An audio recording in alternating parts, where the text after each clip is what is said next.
कणकवलीमध्ये prime लोकेशनला flat शोधताय? Premier flats ते पण बजेट मध्ये. सर्वोत्तम क्वालिटी फ्लॅट्स 18 लाखांपासून.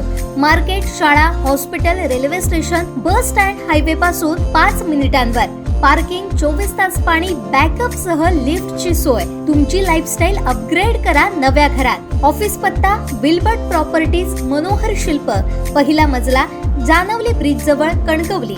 संपर्क विल्बर्ट प्रॉपर्टीज 9637 32 25 40 आणि 9423 75 09 44.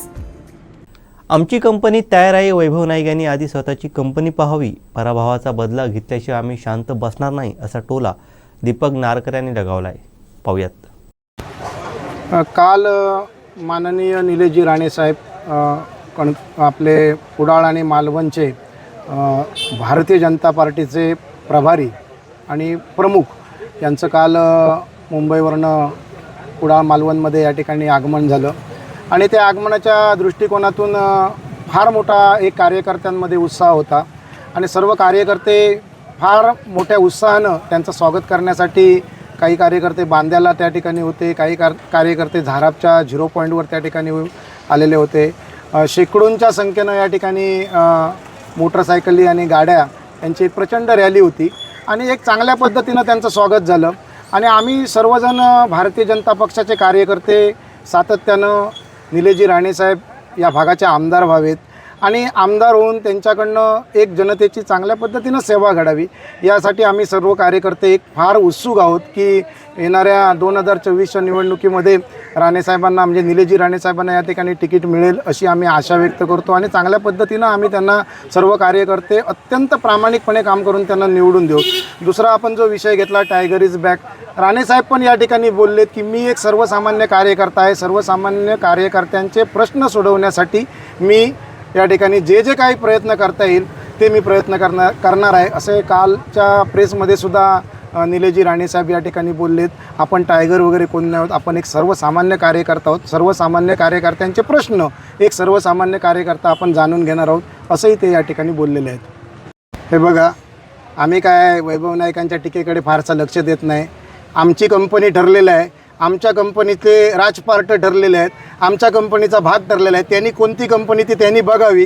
त्यांच्या कंपनीला सध्या नाव नाही आहे, त्यांच्या कंपनीला सध्या त्या ठिकाणी पक्षाचं चिन्ह नाही आहे, त्यामुळे त्यांनी आपलं बघावं.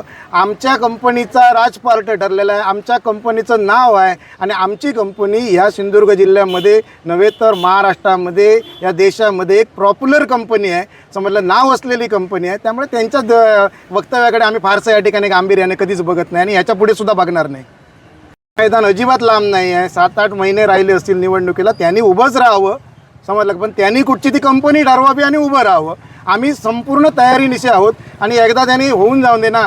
या राणे साहेबांच्या पराभवाचा वचपा जर आम्ही 2024ला जर काढला नसेल तर त्यांना समजणार आहे आता किती मतं आपल्याला मिळतील व त्यांच्याकडे काय राहिलं आहे. हल्लीच्या हल्ली अनेक ग्रामपंचायत निलेश राणे साहेबांच्या नेतृत्वाखाली कुडाळ तालुक्यातील असू देत, मालवण तालुक्यातील असू देत, या ठिकाणी ग्रामपंचायत शेकडो कार्यकर्ते या ठिकाणी भाजपमध्ये या ठिकाणी सामील झालेले आहेत. त्यांची काय परिस्थिती आहे सध्या, गावोगावी फिरतायत नुसते. आज बघा तुम्ही, उद्यासुद्धा निवडणुका लागलेल्या आहेत, काही ग्रामपंचायतीच्या निवडणुका लागलेल्या आहेत. उद्या येणाऱ्या निकालामध्ये सुद्धा आपल्याला समजेल की त्यांची काय अवस्था आहे ती. काय माहीत नाही एवढं का त्यांनी कुठच्याही गटामध्ये जावं, आम्हाला काय त्यांच्या कुठच्या गटामध्ये गेल्याबद्दल फरक पडत नाही. आम्ही भारतीय जनता पक्षाचा या ठिकाणी भारतीय जनता पक्ष आमचं जे महाराष्ट्र राज्याचं नेतृत्व आहे आदरणीय देवेंद्रजी फडणवीस साहेब हे यांनी निलेश राणे साहेबांना शब्द दिलेला आहे की त्या ठिकाणी तुम्ही काम करा, भविष्यामध्ये त्या ठिकाणी संधी आहे. आम्ही या ठिकाणी निलेश राणे साहेबांना भविष्यातील भावी आमदार म्हणून या ठिकाणी बघतो आणि त्या दृष्टिकोनातून आम्ही कामाला लागलेलो आहोत. नाही, भाजप सोबळावर लढतंय. आमचे चांगल्या पद्धतीनं त्या ठिकाणी बांधणी आहे. गेले 2-3 वर्ष निलेशजी राणे साहेब स्वतः या ठिकाणी ग्राउंडवर उतरून या ठिकाणी काम करतायत. त्यामुळे येणाऱ्या निवडणुकीमध्ये ग्रामपंचायतीचा नक्कीच भाजपचा या ठिकाणी विजय असेल. आमचे दिवसभरातले सर्व अपडेट्स, ताज्या घडामोडी आणि थेट लाईव्ह पाहण्यासाठी सबस्क्राईब करा, लाईक करा कोकणचं नंबर 1 महा चॅनल कोकण 7 लाईव्हचं YouTube चॅनल.